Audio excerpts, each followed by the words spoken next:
तो चलिए आज हम लोग क्लास 10 का एक बहुत ही इंपॉर्टेंट चैप्टर के बारे में पढ़ने वाले हैं। चैप्टर का नाम है फेडरलिज्म।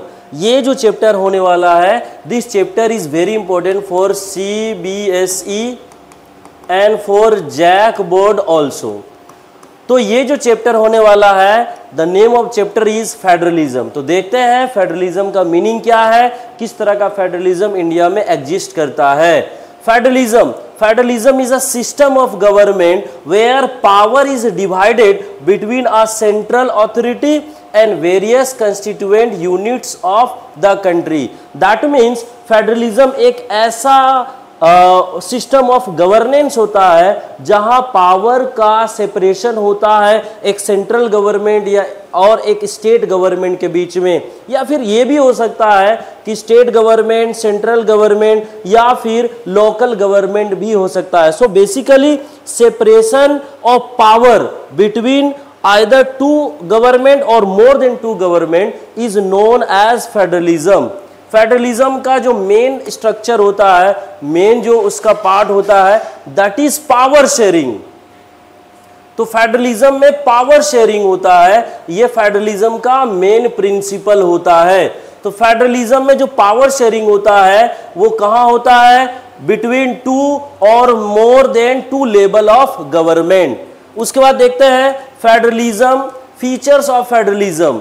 तो जो फेडरलिज्म होता है उसका फीचर्स क्या है, means which kind of features are there in federalism. So I have already said that two और more than two level of government is exist in federalism, like central government, state government and sometimes also local government. तो India में अगर हम बात करें तो India में जो फेडरलिज्म है उसमें सेंट्रल गवर्नमेंट, स्टेट गवर्नमेंट और लोकल गवर्नमेंट भी एग्जिस्ट करता है। तो फेडरलिज्म का जो पहला फीचर्स है उसमें either two level of government will be there और even more than two level of government will also exist. Second जो फीचर्स है, jurisdiction of each level is clearly specified in constitution. जैसा कि इंडिया में 3 level का government है, central government, state government और local government. So their power, their jurisdiction has been decided, that is decided in our constitution. Constitution में clearly ये लिखा होता है कि स्टेट गवर्नमेंट का ज्यूरिसडिक्शन क्या हो सकता है, सेंट्रल गवर्नमेंट का ज्यूरिसडिक्शन क्या हो सकता है और जो लोकल गवर्नमेंट होता है उसका ज्यूरिसडिक्शन क्या हो सकता है। तो ये सेकेंड फीचर्स होता है फेडरलिज्म का। उसके बाद अगर हम बात करें constitutional authority, the constitution is supreme and guarantees power to both levels. That means either 2 level of government is there or 3 level of government is there. All level of government that is governed by our constitution. मतलब जो constitution होता है वो supreme होता है। कोई भी level का गवर्नमेंट हो, 2 या 2 से अधिक लेवल का गवर्नमेंट हो, तो उसमें जो कॉन्स्टिट्यूशन है उसी को सुप्रीम माना जाता है फेडरलिज्म में। इसके अलावा अगर हम अगला फीचर्स का बात करें तो वो है rigid constitution. Rigid constitution, change to federalism principle need consent of both union और स्टेट गवर्नमेंट। तो इंडिया में जो फेडरलिज्म है, अगर उसमें अगर कोई चेंज करना चाहे, अगर यूनियन गवर्नमेंट या स्टेट गवर्नमेंट का जो पावर है या उसका जो ज्यूरिसडिक्शन है उसमें अगर चेंजेस का आवश्यकता होता है तो इसके लिए स्टेट गवर्नमेंट और यूनियन गवर्नमेंट दोनों गवर्नमेंट का परमिशन जरूरी है, जो कि कॉन्स्टिट्यूशन को काफ़ी रिजिड बना देता है। ये काफ़ी डिफ़िकल्ट होता है किसी भी कंट्री के लिए वहाँ का स्टेट गवर्नमेंट और सेंट्रल गवर्नमेंट दोनों के द्वारा कंसेंसस को बनाए रखना। तो ये अगला फीचर्स है। इसके बाद अगर 5वां फीचर्स का बात करें तो वो है इंडिपेंडेंट जुडिशियरी।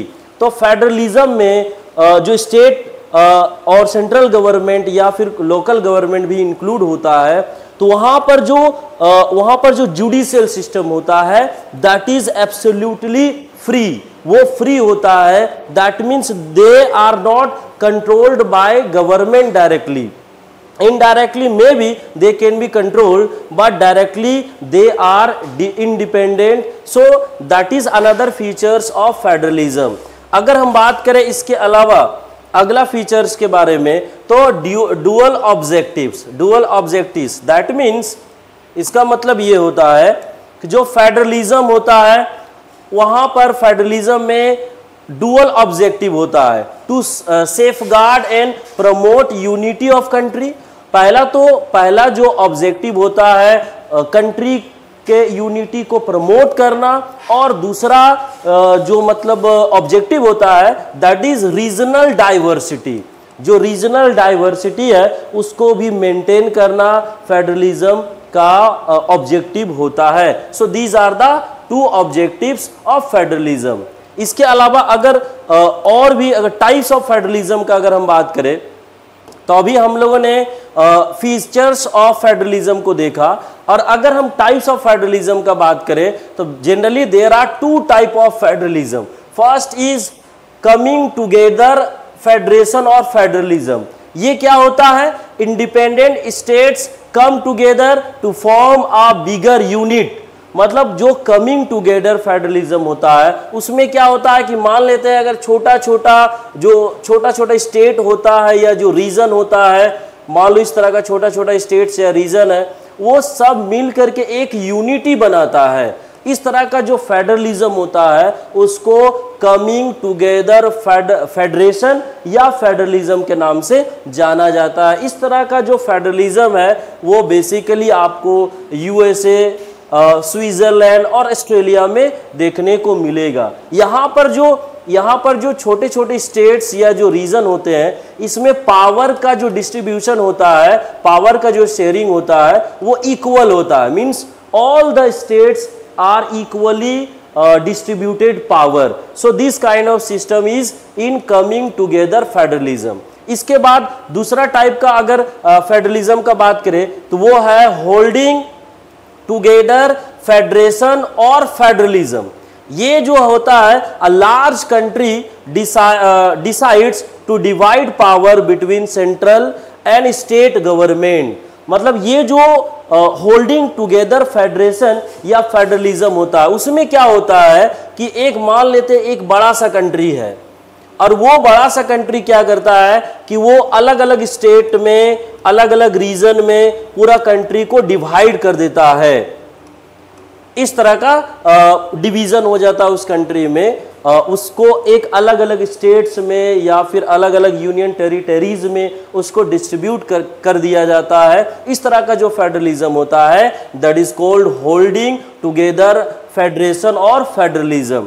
इसमें जो होता है स्टेट्स के बीच में power is not equally distributed. जैसे हम लोग कमिंग टुगेदर फेडरेशन में देखे थे या फेडरलिज्म में देखे थे कि स्टेट के बीच में जो पावर का डिस्ट्रीब्यूशन होता है वो इक्वल होता है, equal power is there in coming together federalism. लेकिन अगर होल्डिंग टुगेदर फेडरलिज्म का बात करें तो इसमें जो पावर का डिस्ट्रीब्यूशन होता है स्टेट्स के बीच में वो इक्वल बिल्कुल ही नहीं होता है। तो होल्डिंग टुगेदर फेडरलिज्म या फेडरेशन का बात करें, so this kind of federalism is in India, Spain and Belgium. These are the country where holding together federalism is there. इसके बाद अगर हम बात करें फेडरलिज्म के टाइप्स के बाद अगर हम बात करें फेडरलिज्म इन इंडिया, इंडिया में फेडरलिज्म का बात करें तो आई have already told you that India में देयर आर थ्री लेयर और level of government that exist. First is central government and second is state government and the third one is local government. तो ये तीन level का government होता है। तो India क्या है? India is a union of states. India union of states है, क्योंकि ये बता ही चुके हैं कि इंडिया में होल्डिंग टुगेदर फेडरलिज्म है। That means India has been divided in several states and those all states working together but power is not equally distributed between them. तो India is a union of states, ये union of state है। Indian constitution is a federal but with strong unitary of features. तो India का जो constitution है वो एक federal है, वही फेडरलिज्म को क्रिएट करता है। इंडियन कॉन्स्टिट्यूशन में बेसिकली स्टेट गवर्नमेंट हो या सेंट्रल गवर्नमेंट हो, जिसको यूनियन गवर्नमेंट भी कहा जाता है, या जो लोकल गवर्नमेंट होता है, तीनों के बीच में जो पावर है, पावर का जो डिस्ट्रीब्यूशन है वो डिफरेंटली किया गया है। And all states do not have equal powers. Division of power, जैसा कि बोले कि यूनियन गवर्नमेंट में, इंडिया में जो यूनियन गवर्नमेंट है या सेंट्रल गवर्नमेंट है या फिर जो स्टेट गवर्नमेंट है या फिर जो लोकल गवर्नमेंट है, ये तीनों के बीच में पावर का जो डिस्ट्रीब्यूशन किया गया है वो कॉन्स्टिट्यूशन में 3 लिस्ट के माध्यम से किया गया है। दोज लिस्ट आर, वो जो लिस्ट है वो है, पहला जो लिस्ट है union list, that is union list. जो पहला लिस्ट है that is union list, subject of national importance. So the matters which are of national importance, जो भी मैटर नेशनल इंपोर्टेंस के लिए होता है वो यूनियन लिस्ट में आता है। That means those matter over that decision is taken by central government or union government. For example, defense, foreign affair, currency, ये सब जो मैटर होता है ये सब मैटर सेंट्रल गवर्नमेंट के द्वारा ही डील किया जाता है। Mean central government has power to make laws over this kind of matter. अगर हम बात करें यूनियन लिस्ट के बारे में, तो अगर अभी पहले यूनियन लिस्ट का संख्या टोटल 97 था, जो कि अभी लगभग 100 के आसपास है। उसके बाद दूसरा लिस्ट के बारे में अगर बात करें, that is state list, subject of state importance, वैसा मैटर, वैसा सब्जेक्ट जो कि स्टेट गवर्नमेंट के इंपोर्टेंस का मैटर होता है, that matter where decision is taken by state government only, like police, agriculture, trade, these are the matter where state government can make law. So here decision is taken by state government that which kind of laws are necessary to be made. तो ये होता है। उसके बाद अगर हम बात करें स्टेट लिस्ट में, तो जनरली स्टेट लिस्ट में right now around 61 matters are there. Total 61 ऐसे सब्जेक्ट्स हैं जो कि अलग अलग जगह कई बार बढ़ करके वो 66 भी हो चुके हैं। तो 61 से 66 सब्जेक्ट ऐसे हैं जिसमें स्टेट गवर्नमेंट के द्वारा ही डिसीजन लिया जा सकता है और उस पर स्टेट गवर्नमेंट ही लॉज बना सकता है। थर्ड है concurrent list. Concurrent list, subject of common interest, means such subject which are common interest, which have common interest of state government also and central government also.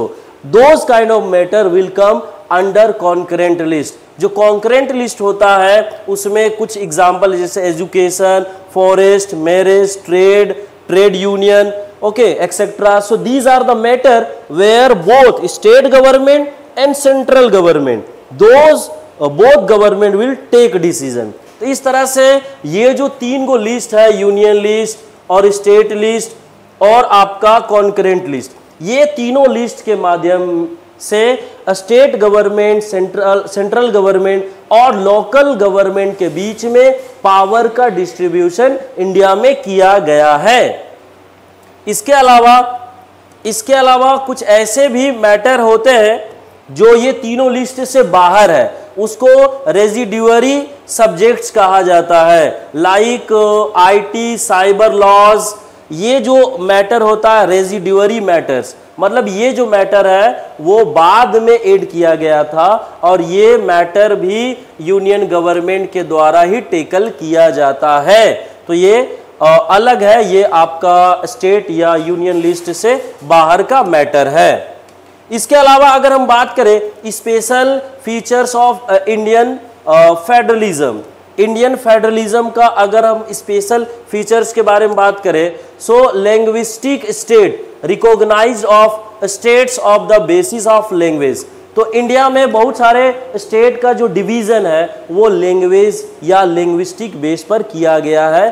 For example here there are so many states उसके लिए जो state recognisation act बनाया गया था, that was created in 1956, and this is the act on the basis of that several states have been created on the basis of their language.